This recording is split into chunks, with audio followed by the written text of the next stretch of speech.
The goalie's anxiety at the penalty kick, as the English title finally became. I love the story. The story was about a young man who happened to be a goalkeeper in a soccer team, got kicked off the field, and then was left alone and was extremely alienated and didn't know what to do. So I shot it chronologically. And one day it was finished, and I got to edit it, and there were all these scenes in cafes and cars, and there was lots of jukeboxes in the movie. I love jukeboxes. They were my favorite medium. So I had to put the music into all these jukeboxes, and of course I picked my favorite stuff, and there was Elvis Presley in it, and Van Morrison, and Creedence Clearwater, and everything that I loved at the time. And then the distributor said, well, wait a minute, hold it. Do you know that you have to clear this stuff? And of course, nobody had told me that in film school. It cost fortunes, each of these songs, to clear it for worldwide use. So the film got shelved a couple of years after it was out, and nobody could see it anymore because, innocent and stupid and young as I was, putting all my favorite music in killed the movie. It was my first film, but it was dead in the water. And it wasn't seen for 40 years. Until all the films went from private ownership into the Wim Wenders Foundation. So we thought, how can we possibly clear these music rights? And we tried to find out again, and it was out of the question. We didn't have that kind of money. Elvis Presley, Van Morrison,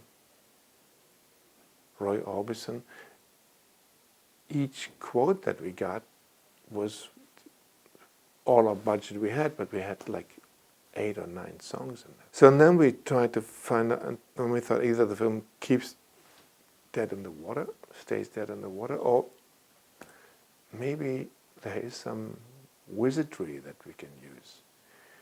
Because the only thing left was a mono mixtape. And everything was combined. The language, the music, the score, everything was on one tape. So how do you get Elvis Presley out of there? For 40 years we thought it was impossible.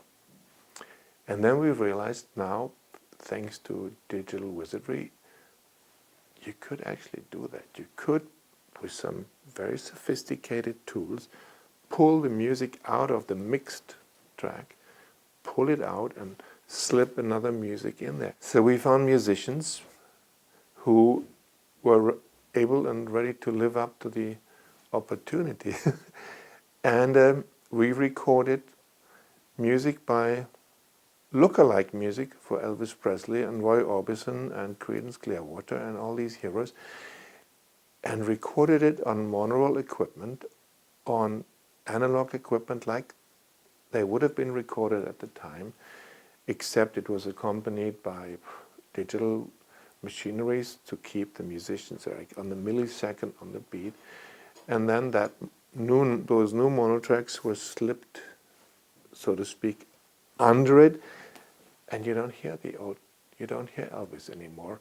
And actually some of the new songs were fabulous. They were almost as beautiful, and actually some of them I like even more. Now Goalie can be seen again in colors as if we had shot it yesterday.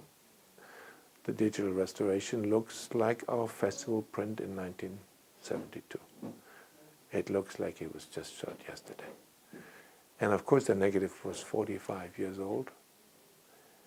Like all negatives, it had slowly deteriorated. Colors go slowly red. But you can counter-correct that, and today we worked on it for a week.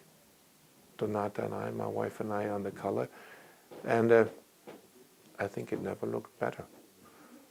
So you see it now as if I had just made it, and not as if I had been a very insecure 25-year-old man who couldn't believe his luck that he actually had a crew behind him and a camera with 35mm film stock, able to shoot for 4 weeks a real movie, and for 4 weeks dreamt he was some sort of a Hitchcock sidekick.